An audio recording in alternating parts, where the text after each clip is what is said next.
Hello everyone, कैसे हैं आप सब। एक बार पुनः से कोचिंग क्लासेस पर स्वागत है। उम्मीद करता हूं आप सब अच्छे होंगे, मस्त होंगे, बेहतर होंगे और आप सभी की पढ़ाई बेहतर चल रही होगी।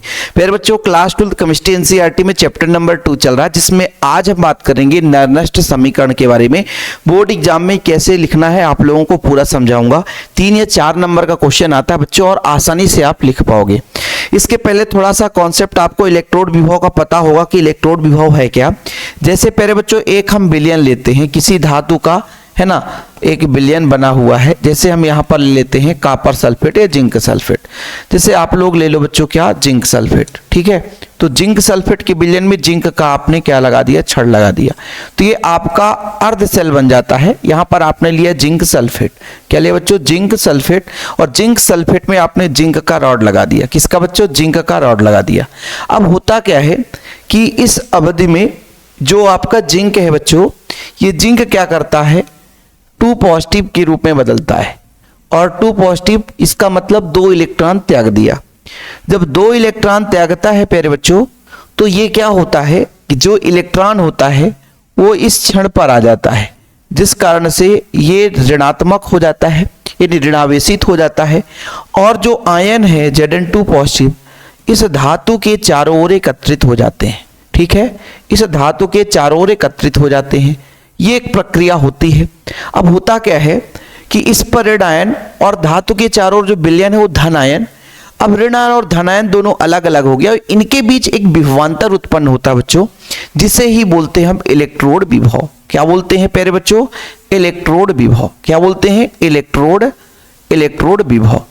अब इस इलेक्ट्रोड विभव का जो मान है वो विभिन्न कारकों पर निर्भर करता है। विभिन्न कारकों पर निर्भर करता है। विभिन्न कारकों जैसे ताप पर निर्भर करता है। ताप क्या है बच्चों, सांद्रण कैसा है ना, इस तरीके से। दाब क्या है। इसी चीज को समझाने के लिए नरनस्ट साहब आए और एक समीकरण दे दिया कि इस समीकरण के आधार पर हम इलेक्ट्रोड विभव किस किस कारक पर, किन किन चीजों पर निर्भर करता है, उसका हम निर्देश प्राप्त कर सकते हैं। समझ में आया। मैं फिर से एक बार समझा रहा हूं कि एक धातु के क्षण को उसी धातु के विलयन में डुबाते हैं तो धातु या तो इलेक्ट्रॉन त्यागता है या तो इलेक्ट्रॉन ग्रहण करता है, जिसके कारण धातु के क्षण और विलयन में विपरीत आवेश या विपरीत आयन हो जाते हैं। इन धन और ऋण आयन के बीच में बच्चों एक विभवांतर उत्पन्न होता है, उसी को बोलते हैं इलेक्ट्रोड विभव।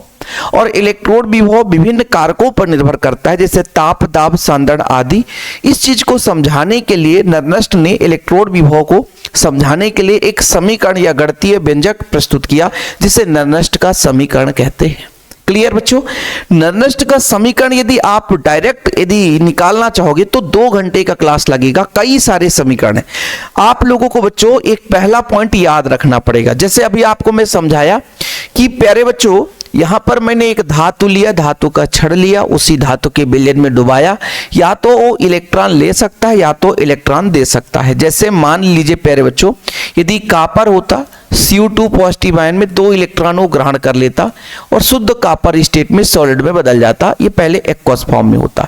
तो यहां पर अपचयन हुआ है और इलेक्ट्रोड विभव बच्चों अपचयन विभव पर ही आधारित है। IUPAC के नाम के आधार पर या IUPAC के अकॉर्डिंग जो हम इलेक्ट्रोड विभव का मान निकालते हैं वो अपचयन विभव के ही आधार पर, क्योंकि इलेक्ट्रोड विभव 2 प्रकार से होता है। एक आपका आक्सीकरण विभव और दूसरा अपचयन विभव। देखो बच्चों, आक्सीकरण का मतलब इलेक्ट्रॉन त्यागने की प्रवृत्ति। जैसे भी आपने देखा Zn2 पॉजिटिव में बदला, इलेक्ट्रॉन त्यागा, वहां पे आक्सीकरण हुआ तो आक्सीकरण विभव होगा। और अपचयन विभव मतलब वो इलेक्ट्रॉन लेगा। ठीक है, तो थोड़ा सा कहानी मैंने भी आपको जो समझाया वही चीज यहां पर लिखा हुआ है, तो आपको रटना नहीं पड़ेगा। देखो, जब किसी धातु की छड़ को उसी के विलयन में डुबाया जाता है, बिल्कुल सही है, तो धातु की छड़ एक निश्चित विभव उत्पन्न हो जाती है। मतलब धातु के छड़ पर, जैसे बच्चों धातु के छड़ पर मान लीजिए धन आयन है, विलयन पे ऋण आयन है, इन विपरीत आयनों के बीच विभवांतर, विभवांतर मतलब एक प्रकार की ऊर्जा निहित हो जाती है ना। अच्छा, ये जो इलेक्ट्रोड विभव होता है बच्चों वो विभिन्न कारकों पर निर्भर करता है। जैसे धातु की प्रकृति कैसी है, सांद्रण पर निर्भर करता है, ताप पर निर्भर करता है। नरनस्ट ने इलेक्ट्रोड विभव पर धातु आयनों का सांद्रण तथा ताप का प्रभाव दर्शाने के लिए एक गणितीय व्यंजक दिया, जिसे नरनस्ट का समीकरण कहते हैं। इतना यदि आप लोगों को हिंदी आता है तो फिर बच्चों आप लोगों को कोई दिक्कत नहीं होगी, आसानी से आप लोग गणितीय व्याख्या कर पाओगे। ठीक है, चलिए जैसे अब आगे लिखना है कि नर्नेस्ट के अनुसार, या ऐसे लिख सकते हो कि माना किसी इलेक्ट्रोड पर अभिक्रिया, माना किसी इलेक्ट्रोड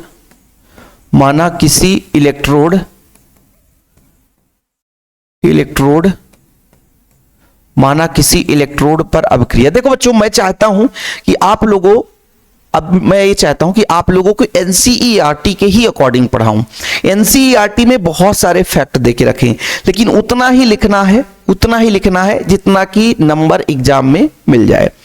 माना किसी इलेक्ट्रोड पर अभिक्रिया, जैसा कि बच्चों मैंने आपको अभी समझाया, यदि इलेक्ट्रॉन त्यागता है तो वहां पर ऑक्सीकरण होता है, ठीक है, और यदि वो इलेक्ट्रॉन ग्रहण करता है तो अपचयन होता है, तो उसका विभव अपचयन विभव कहलाएगा। और हम इलेक्ट्रोड विभव को अपचयन विभव पर ही परिभाषित करते हैं, यानी अपचयन विभव को लेकर चलते हैं। तो यदि मैं मान लीजिए एक ऐसा कोई धातु ले लूं, जैसे मान लीजिए आपका एक धातु है, वो N पॉजिटिव है। क्या है बच्चों? N positive. N पॉजिटिव का मतलब है वो अभी इलेक्ट्रॉन त्याग कर है, मतलब त्यागा हुआ है, और इसको हम बोल सकते हैं ये एक्वस अवस्था में, जब आयन के रूप में होता है ना प्यारे बच्चों, तो एक्वस अवस्था में होता है। और ये क्या करेगा? N इलेक्ट्रॉन यदि ग्रहण कर लेगा प्यारे बच्चों, तो ये N इलेक्ट्रॉन ग्रहण करने के बाद ये आपका M जो है वो सॉलिड स्टेट में बदल जाता है, यानी सॉलिड मतलब ठोस।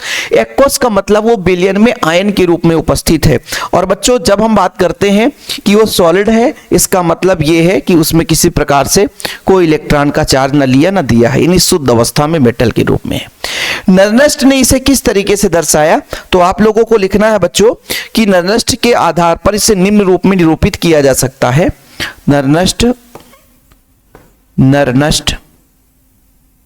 के अनुसार निम्न प्रकार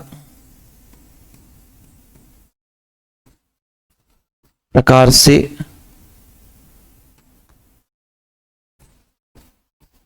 निरूपित किया जाता है। अब देखिए यहां पर स्पेस कम है, तो अपन क्या करेंगे, हम चाहते हैं आप लोग स्क्रीनशॉट ले लो। स्क्रीनशॉट लेने में बच्चों क्या होगा कि आप लोगों को नोट्स बनाने में सहूलियत होगी, है ना। चलिए अगला पेज लेते हैं और अगले ही पेज में काम आएगा। देख लो बच्चे, यहां पे ही आप लोगों को थोड़ा समझना है। इलेक्ट्रोड विभव हमको निकालना है, तो भाई इलेक्ट्रोड विभव ही EMF होता है, विद्युत वाहक बल। हमने कहा अपचयन के आधार पर निकालते, मतलब M जो है वो N पॉजिटिव था और बाद में बच्चों M सॉलिड में बदल गया। किस में बदल गया? M सॉलिड में बदल गया। तो ये लिखने में थोड़ा सा आप लोगों को जगह चाहिए, स्पेस चाहिए। तो मैं यदि आपसे कह दूं कि E थोड़ा सा बड़ा कर दो सर, तो और भी मजा आ जाएगा। ये E है और इसको इस तरीके से लिख दो। मैं क्या कह रहा हूं कि अपचयन हो रहा है। अपचयन का मतलब बच्चों उसने इलेक्ट्रॉन क्या करा? इलेक्ट्रॉन ग्रहण कर लिया, ठीक है।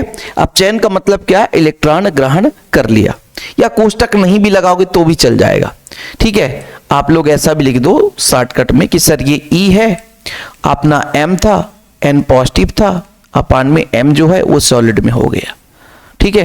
किसमें बदल गया बच्चों? सॉलिड में। तो ये सॉलिड में हो गया। हालांकि ये एक्वस था बच्चों, तो एक्वस ना लिखकर ऐसा लिख दो शॉर्टकट में। अब इसके लिए इन्होंने कहा E स्टैंडर्ड। स्टैंडर्ड का मतलब मानक, ठीक है।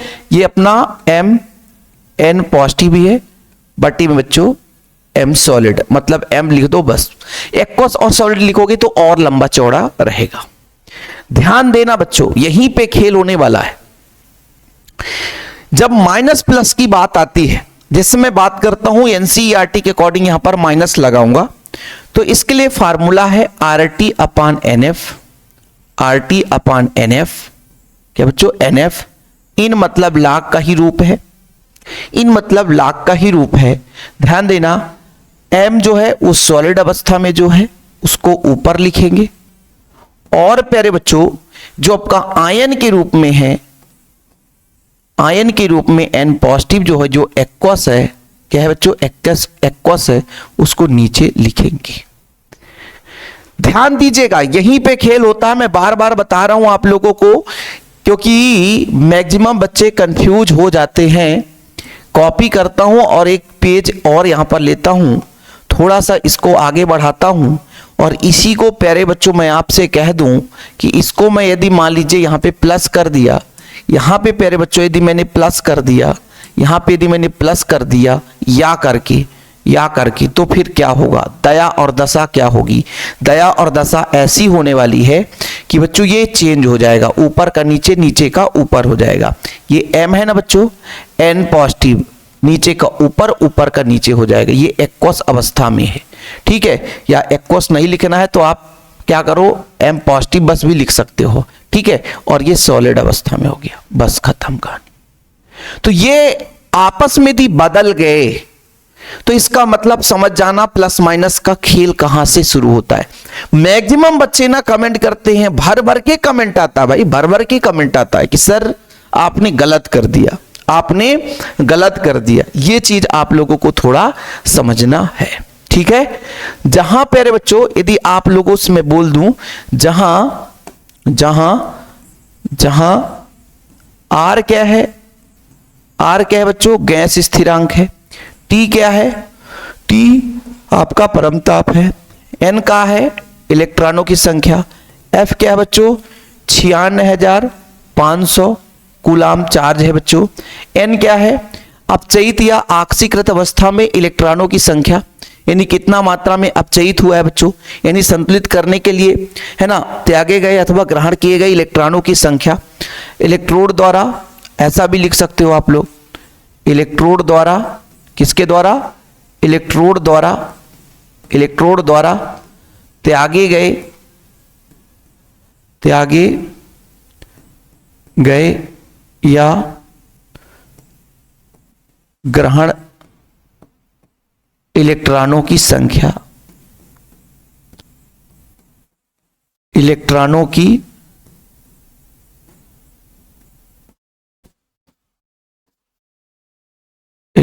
की संख्या, ठीक है। टी क्या है बच्चों, परमताप है जो कि 298 केल्विन। और आर का मान क्या होता है बच्चों, आर का मान होता है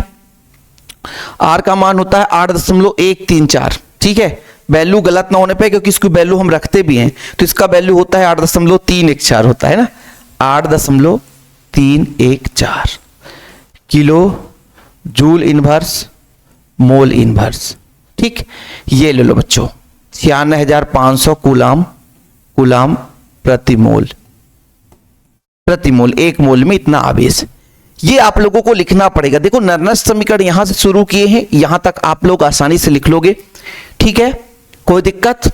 अब देखना बच्चों, इस हम इनको जो है log 10 में परिवर्तित करेंगे, मतलब आधार जो लेने वाले हैं वो log 10 में बदलने वाले हैं, है ना। यदि मैं आपसे कह दूं कि इसको एक समीकरण दे दो, इसी समीकरण से बात करते हैं ना बच्चों, ध्यान दीजिएगा। समीकरण एक में, किसमें, समीकरण एक में किसकी वैल्यू पुट कर दें, समीकरण एक में किसकी वैल्यू पुट कर दें, आर। या एक बार और आप लिख लो, जानते हो कैसे, देखो बच्चों, समीकरण एक रहने दो, 1 मिनट भाई, गुस्सा मत होना ना यार बाबू। देखो इसको आप लोग क्या करो, देखो एक और लाइन लिखोगे तो मजा आ जाएगा।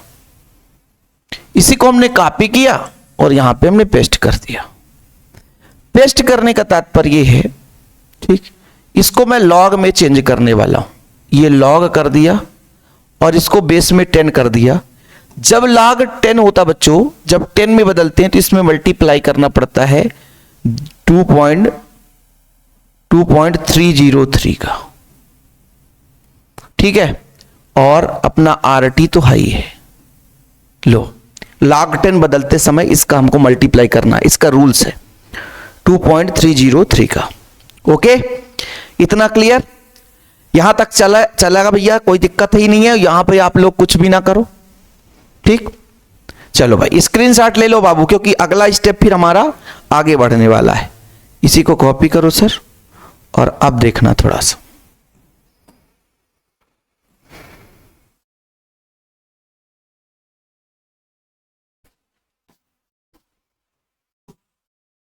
ये लो सर, पेज गायब कर दिए। नहीं बाबू, ये एक पेज है अपना। अभी हमने log 10 में बदला है बच्चों, किसमें, log 10 में बदला है, ठीक।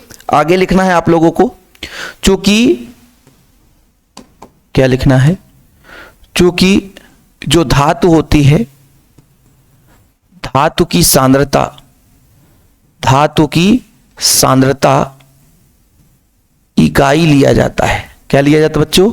इकाई लिया जाता है, इकाई लिया जाता है। मतलब जो m सॉलिड है ना, इसको हम एक मानकर चलेंगे, एक मानकर चलें तो अपना कितना वैल्यू आने वाला है, इसी से समझ लेना आप लोग, इसी से अपना समझ लेना भाई साहब। चलो इसी से समझना, ये जो वैल्यू है यहां पर हम एक रख देंगे तो इसको इस रूप में, एक रूप में लिख सकते हो। और यदि प्यारे बच्चों यहां पे प्लस करोगे, यदि प्लस करोगी तो ये ऊपर रहेगा और वो नीचे रहेगा। ठीक है, ऊपर नीचे वाला खेल आप लोगों को क्लियर हुआ। चाहे आप एक्वस फॉर्म में लिखो चाहे ना लिखो। आप कहोगे सर मुझे प्लस में लेना है, तो प्लस में लेना है तो बस इसी को थोड़ा सा बदल दो, मॉडरेट कर दो, इसी को बदल दो। आप यहां करोगे, ठीक है, आप यहां करोगे बच्चों, देखना यहां पे करोगे तो इसको क्या करूंगा, खत्म करूंगा, यहां पे प्लस कर दूंगा और यहां पर अपना हो जाएगा m n पॉजिटिव। बस ये रूप आ गया। चाहे या करके बच्चों, या करके, बीच बीच में इसीलिए बता रहा हूं, नीचे का ऊपर, ऊपर का नीचे कर सकते हो। अब मुझे करना क्या है, चाहे आप इसी को समीकरण 2 दे दो, कोई जरूरत नहीं। समीकरण 1 था, समीकरण 2 है, कोई दिक्कत ही नहीं बच्चों। समीकरण 1 था, रहने दो, नहीं है तो भी ठीक है तो भी ठीक है, कोई दिक्कत नहीं है। मुझे क्या करना है, इसमें किसकी वैल्यू पुट करना है, आर टी और एफ का मान रखना है। किसमें? समीकरण 2 में।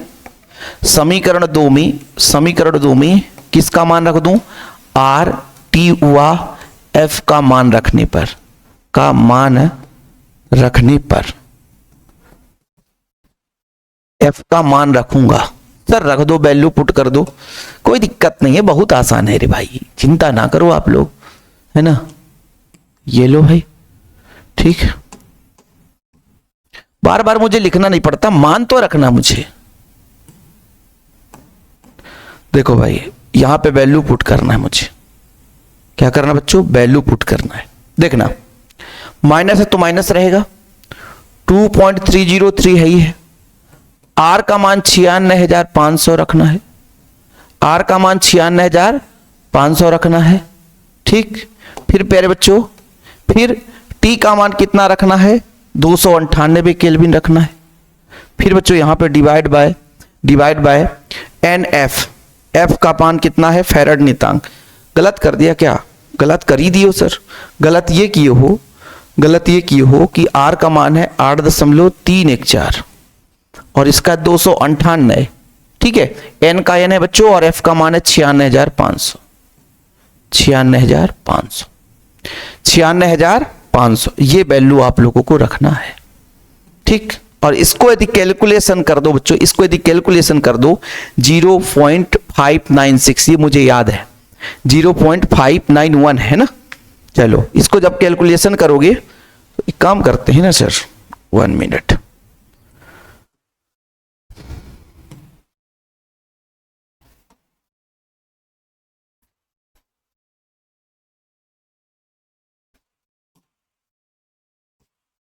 ये आगे चलो, इसी को हमको क्या करना है, इसी को अपन को क्या करना बच्चों, आगे बढ़ाना है।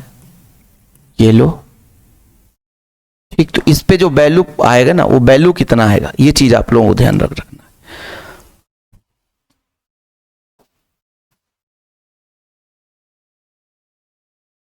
इस पे जो वैल्यू आने वाला है, इस पे माइनस ही रहेगा 0.591 और नीचे बच्चों n रहेगा।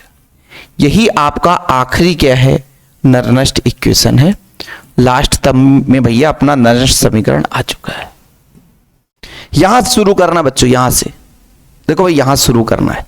ये पहला पेज, दूसरा पेज, तीसरा पेज और ये चौथा पेज।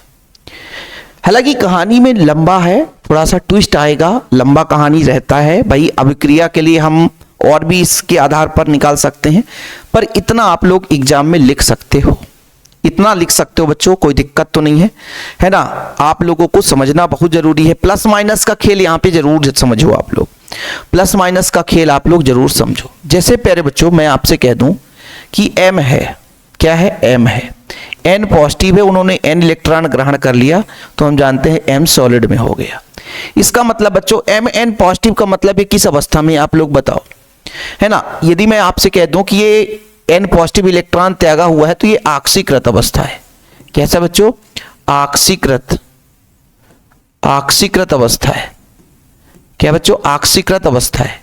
और इसने क्या करा, N इलेक्ट्रॉन ग्रहण करता है तो किस अवस्था में हो जाता है, अपचयित अवस्था में हो जाता है। किसमें बच्चों, अपचयित अवस्था में हो, किस अवस्था में हो जाता है, अपचयित अवस्था में हो जाता है। यदि मैं आपसे कह दूं कि सेल के लिए सेल विभव निकालना है मुझे, तो फिर क्या करोगे, स्टैंडर्ड लगाओगे, है ना, सेल ही लिखोगे आप लोग, ठीक है। फिर माइनस लगाओगे बच्चों, नीचे यहां पर रहेगा RT/NF रहेगा, फिर आपका इन रहेगा बच्चों। ऊपर किसको लिखते हैं, ये अपचयित अवस्था को, तो यहां पर लिखोगे अपचयित अवस्था, अपचयित अवस्था। ऊपर क्या लिखोगे बच्चों, अपचयित अवस्था। और नीचे क्या लिखोगे, नीचे लिखोगे ऑक्सीकृत अवस्था। पॉजिटिव वाला नीचे से था ना, ऑक्सीकृत अवस्था। ये चीज आप लोगों को याद रखना है, क्योंकि अभी आगे चलकर सेल विभव भी निकालोगे ना नर्स समीकरण के आधार पर।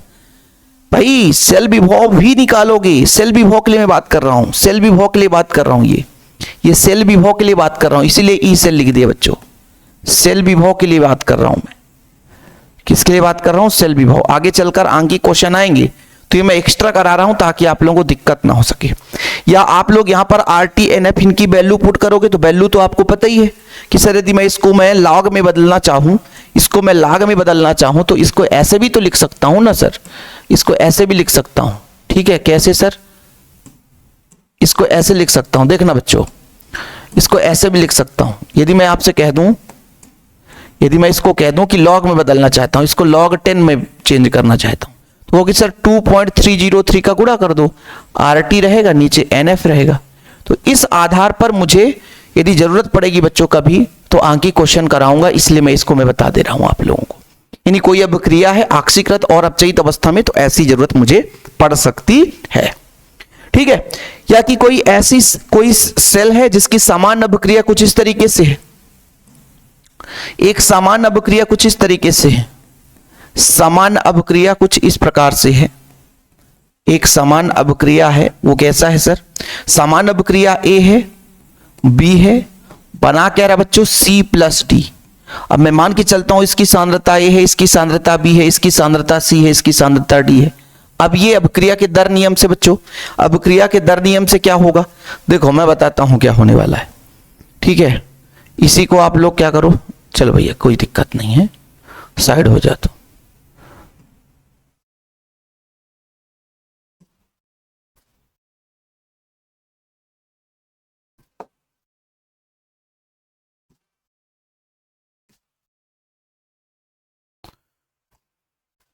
देखो क्या होगा, बस यहां चेंज करूंगा और कुछ भी नहीं करूंगा।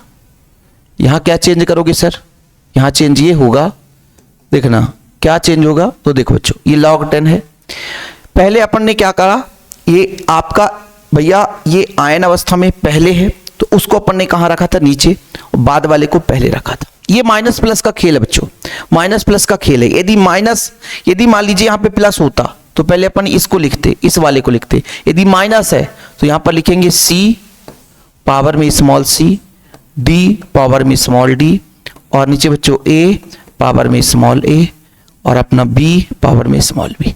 ये सब एक्स्ट्रा ज्ञान बता रहा हूं क्योंकि आगे चलकर आंकी क्वेश्चन यदि कराऊं तो आप लोगों को दिक्कत ना, इसको भी नोट कर लेना आप लोग। बाकी जो बच्चा नोट्स लिया है उसको कोई दिक्कत है ही नहीं है। नोट्स के लिए क्या लगता है सर, मात्र 100 रुपए लगते हैं बच्चों आप लोगों के लिए, है ना। जिन बच्चों को यदि नोट्स लेना है तो मेरा प्रॉपर नंबर है 96 85 29 91 49।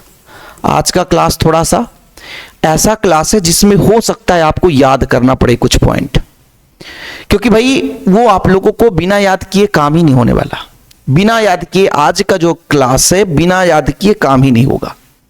तो आप लोग जितने बार इसको लिखो, जितने बार प्रैक्टिस करोगे उतना अच्छे तरीके से क्लियर हो पाएगा।